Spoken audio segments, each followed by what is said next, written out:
Los primeros gobernantes rusos han sido prácticamente borrados de la historia, así como sus relaciones con los imperios bizantino y germánico. Pero en Kiev hubo un antiguo Vladimir entre Oriente y Occidente.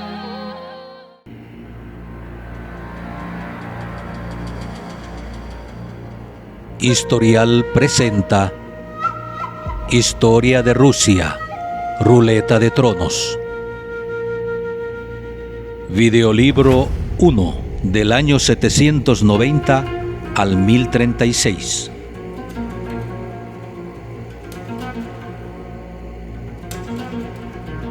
Capítulo 2, del año 790 al 862.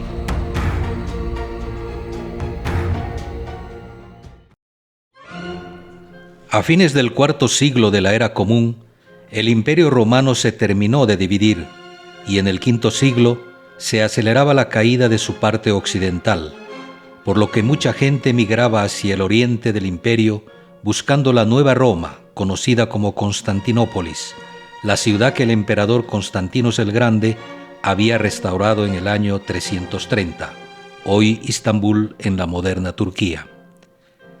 El camino migratorio de las etnias eslavas desde la Europa central a la misma latitud de las actuales Praga o Frankfurt se topaba con un muy caudaloso río llamado Dnieper, en cuyas orillas había una gran llanura de tierras muy fértiles en la que muchos peregrinos se asentaban.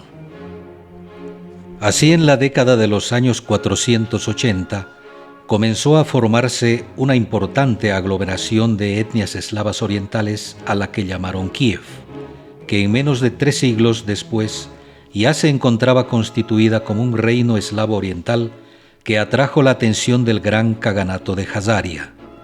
Jazaria era un estado conformado por etnias túrquicas profesantes del judaísmo, cuyo centro se encontraba mucho más al este, donde el río Volga desemboca en el mar Caspio. Los jázaros, que eran aliados del Imperio bizantino, atraídos por el creciente progreso de Kiev, gracias a su estratégica posición geográfica entre Oriente y Occidente, la invadieron varias veces, a mediados del siglo VIII. Finalmente, lograron someter al que ellos llamaban Kaganato de Kiev, imponiéndole un tributo anual. Así, la caída de un imperio, el romano occidental, dio lugar al nacimiento de otro, del euroasiático Imperio ruso.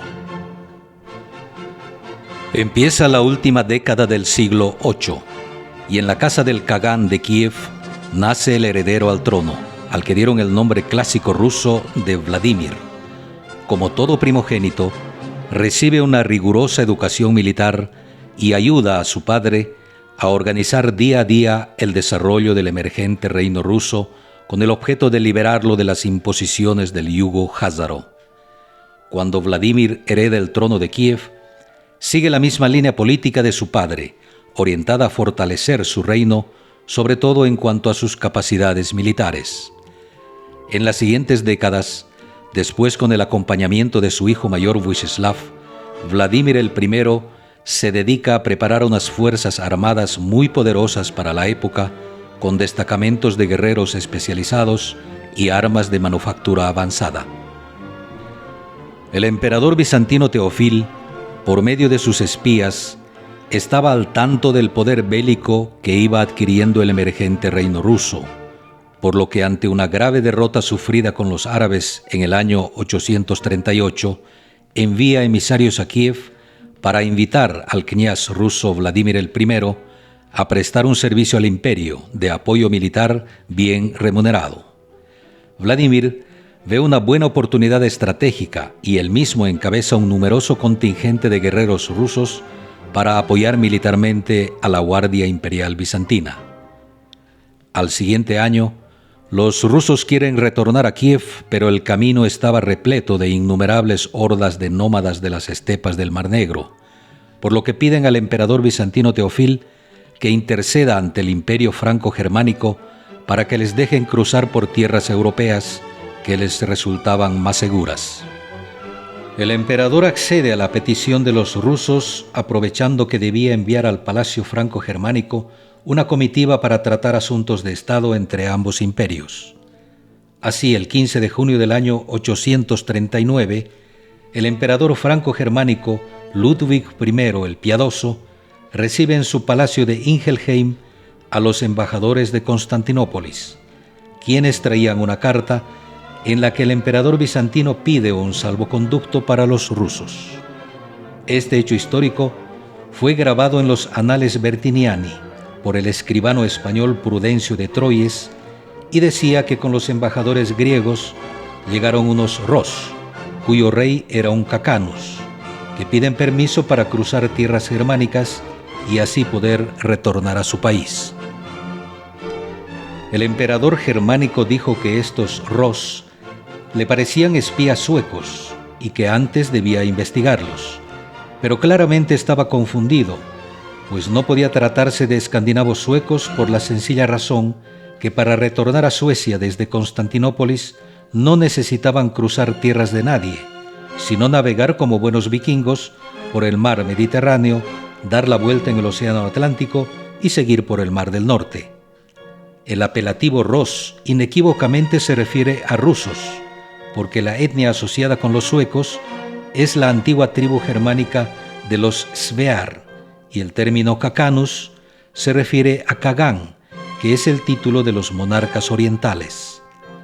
Como el emperador Ludwig el Piadoso debía atender con urgencia los graves problemas de gobernanza que sus hijos le estaban causando en el imperio, Vladimir el I pudo conseguir que no los detuvieran mucho tiempo y marcharon con sus tropas sin hacer mucho bullicio con dirección al río Dnieper.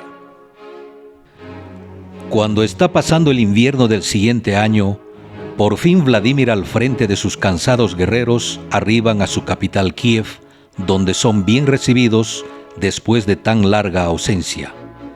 Pero su hijo mayor Vuišislav no estaba en la ciudad debido a que en pleno invierno había partido encabezando una campaña hacia la región bizantina de Plafagonia, con la esperanza de encontrar a su padre, que aún no retornaba a Kiev. Al invadir la antigua ciudad griega Amastris en el año 840, Vuišislav recibe la información de que todos los rusos habían salido de las tierras bizantinas. Entonces ordena el retorno inmediato a Kiev. Posteriormente, transcurren unos años sin acontecimientos relevantes hasta que el kniaz de Kiev, Vladimir el I, fallece. Hereda el trono de Kiev su hijo mayor Vuišislav Vladimirovich. Hace poco que también había fallecido el emperador bizantino Teofil, dejando a su heredero Miquel con apenas 3 años de edad. Teodora, la viuda de Teofil, quedó como emperatriz regente y en los primeros años de su reinado continuó contratando los servicios militares de los rusos, pero algunos años después, sus consejeros y generales le empiezan a advertir de la inconveniencia para el imperio dejar que los peligrosos guerreros rusos sigan caminando por los pasillos del palacio. Así, rápidamente se fueron enfriando las relaciones entre Kiev y Constantinópolis. Al heredero del kniaz Vuišislav bautizan con el nombre de Sviatoslav, quien será el famoso kniaz al que muchos años después otorgarán el seudónimo de El Profeta. En el Imperio Bizantino, Bardas, el hermano de la emperatriz Teodora y mentor del joven heredero Miquel, propicia un golpe de estado, recluyéndola en un monasterio para poner a Miguel al trono, pero en la práctica es Bardas quien empieza a gobernar el Imperio Bizantino desde el año 856. Bardas es uno de los que más desconfiaba de los rusos y de inmediato acaba con las relaciones con Kiev, a tal punto que incluso el último destacamento ruso fue despachado de forma nada amistosa. Cuando los árabes iniciaron un fuerte ataque a la península de Anatolia, que era territorio del Imperio Bizantino, el emperador Miquel III decide él mismo encabezar las acciones militares para repeler esta sorpresiva incursión musulmana. Casi de inmediato, el kniaz Vyacheslav recibe en Kiev esta información y rápidamente prepara un gran ejército con el que emprende su marcha para invadir la capital bizantina. Así, en la madrugada del 18 de junio del año 860, unos 200 barcos de guerra rusos llegan desde el Mar Negro y cruzan todas las líneas defensivas de Constantinópolis. Pero cuando inevitablemente podían atravesar sus murallas y tomar la capital bizantina, inexplicablemente deciden no hacerlo y se limitan a saquear completamente las aldeas circundantes, aterrorizando a toda la población bizantina. La invasión rusa duró hasta el 4 de agosto, pero se desconocen los motivos por los cuales no terminaron de tomar Constantinópolis. Estos hechos están registrados en crónicas bizantinas, como la escrita por el patriarca bizantino Focio, que textualmente menciona la invasión de los rus. Actualmente sobre esto también se puede leer en la llamada Crónica de Bruselas. Ahora está por ocurrir un evento crucial para el desarrollo del Estado ruso. Rostislav, el kniaz de un estado eslavo centroeuropeo denominado la Gran Moravia, se dirige al Papa católico Nicolás I, con el objeto de obtener independencia de la Iglesia del Reino Franco-Germánico, pero su petición es declinada. Entonces, envía a Constantinópolis, la capital del Imperio Bizantino, una comitiva de embajadores para pedir que la religión cristiana bizantina empiece a predicarse en lengua eslava, cambiando así el culto religioso de los pueblos que conforman el reino de la Gran Moravia.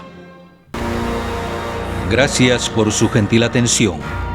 En historial.com encontrará información sobre conferencias, discusiones y cursos especializados en la historia de Rusia, tanto en línea como presenciales en distintos países e idiomas.